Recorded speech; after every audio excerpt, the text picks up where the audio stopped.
How to fix WhatsApp audio play screen off on Android phone. Hello guys, in today's video I'm gonna show you how to fix WhatsApp audio play screen off on Android phone. First go to settings and then scroll down until you find here apps, and now click apps again, and here we'll find WhatsApp. Click on it.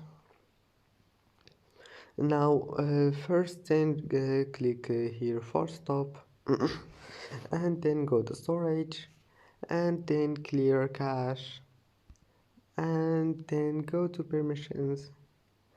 Now just enable all of those here. Enable microphone and phone, and that's it. Then just go back and try again and your problem must be fixed.